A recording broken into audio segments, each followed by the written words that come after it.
Laura Ingalls Wilder was a homesteader and author, famous for her Little House on the Prairie book series. Like Juana Maria, who inspired the book Island of the Blue Dolphins, Wilder actually existed.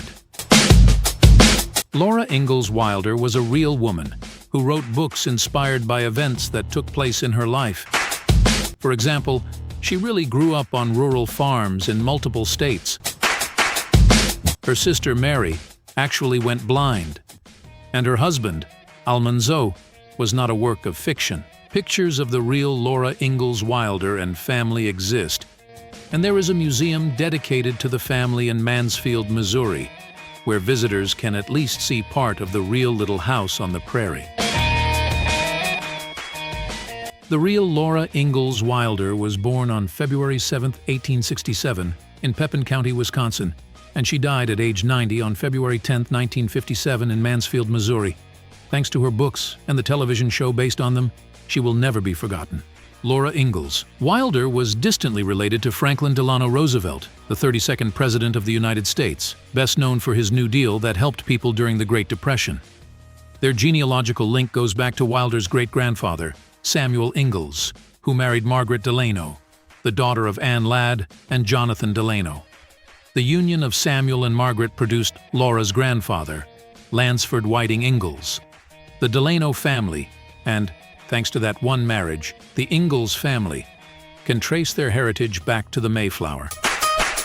Presidents Franklin Roosevelt and Calvin Coolidge can both also trace their roots to the Delanos on the Mayflower. Everyone who lives in, or has been to, South Dakota in the winter knows that the weather is generally unpleasant and very cold. Back in 1880, when Laura Ingalls Wilder and her family were living in De Smet, South Dakota, they had to deal with one of the worst winters on record. Multiple blizzards hit, one after the other, leaving them snowbound. This was a time before snowblowers, roads, and modern-day grocery stores, so they nearly starved to death. Ingalls recounted her experiences with this brutal winter in her book, appropriately named The Long Winter, 1940. Late in the Little House book series, Laura Ingalls Wilder mentions that her older sister Mary went blind from contracting scarlet fever. While Mary did indeed go blind at a very young age, it was not from scarlet fever. The disease could cause temporary blindness, but not the permanent kind that Mary dealt with. Modern-day researchers combed the Little House books as well as Laura's autobiography, and they noted that Mary suffered from some facial paralysis, debilitating headaches, and spinal sickness. Their conclusion, viral meningoencephalitis, caused her blindness.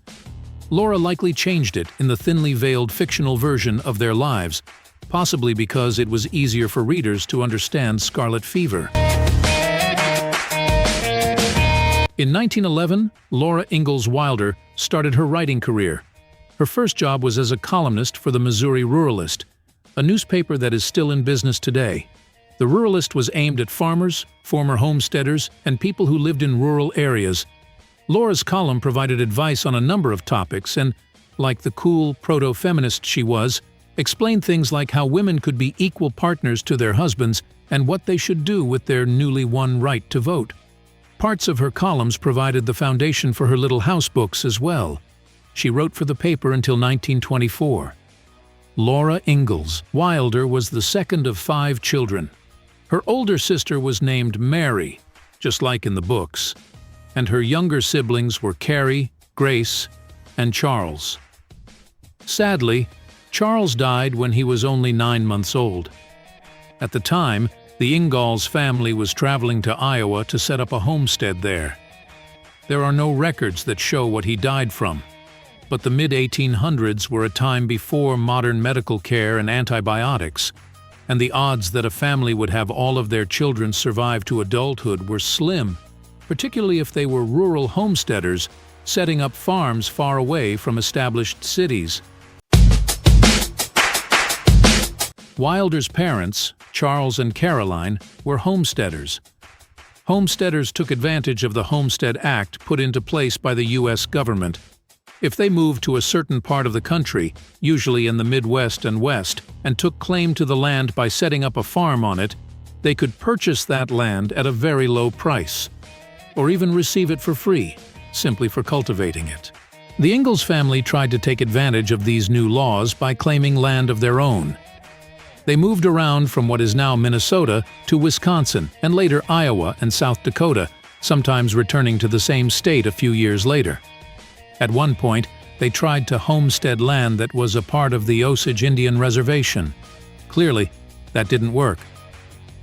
Every move was prompted by bad luck, such as very harsh winters, crop loss, or loss of land. The timeline in the Little House books describes the family's many moves, although Laura changed her age and switched a few of the states around. Because of the many moves that took place during their childhood, Laura Ingalls Wilder and her sisters were mainly homeschooled. They did attend regular schools in a one-room schoolhouse whenever possible, alongside other homesteading families. However, between the amount of work that needed to be done on their farmland and the travel time needed to go from state to state, this was a time before automobiles. More often than not, they learned basic elementary school material from the comfort of their homes.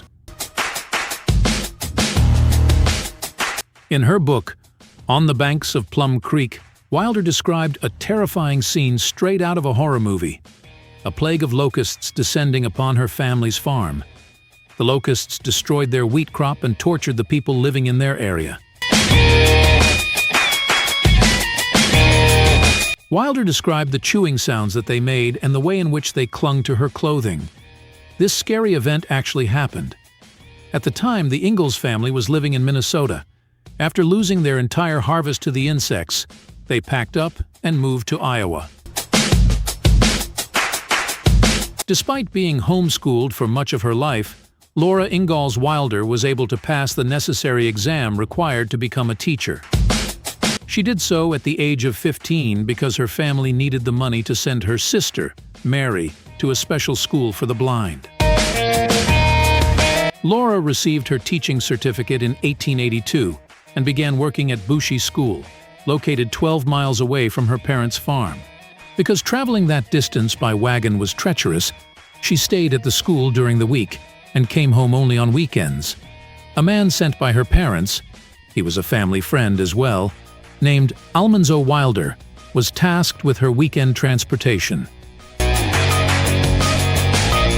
Almanzo Wilder was a family friend who was asked to pick Laura Ingalls up at her schoolhouse every Friday, take her to her parents' farm, and then bring her back to her workplace on Sundays. During the 12-mile carriage rides, Laura and Almanzo fell in love. They married on August 25, 1885. At the time, Almanzo had a land claim in De Smet, South Dakota, so they moved there. She quit her teaching job.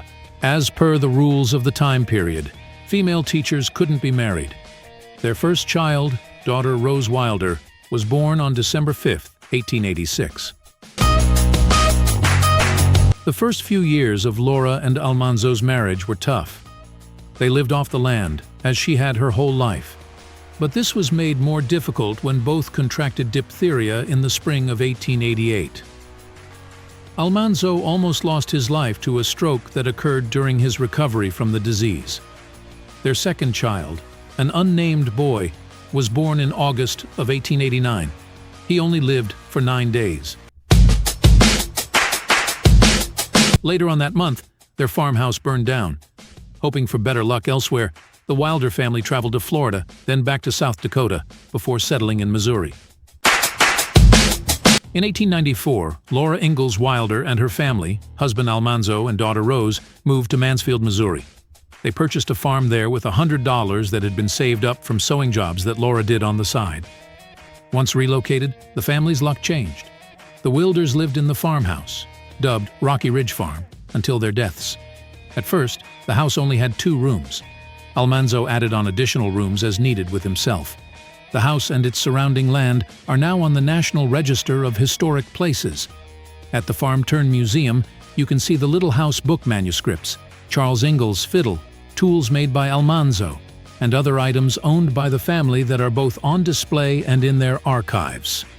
A house built by Rose as a gift to her parents is also on the museum's property. Rumors still exist that Laura Ingalls Wilder's daughter, Rose Wilder Lane, wrote most of, or at least part of, the Little House book series. This is based on the fact that Laura received very little formal education, although she clearly received enough to pass the teacher's certification exam at age 15. Although mother and daughter didn't always get along, there are some records that prove that Rose helped with Pioneer Girl, Laura's autobiography, and some notes in the margins of the Little House manuscripts show that Rose at least helped with the editing process. The television show, Little House on the Prairie, ran from 1974 until 1983.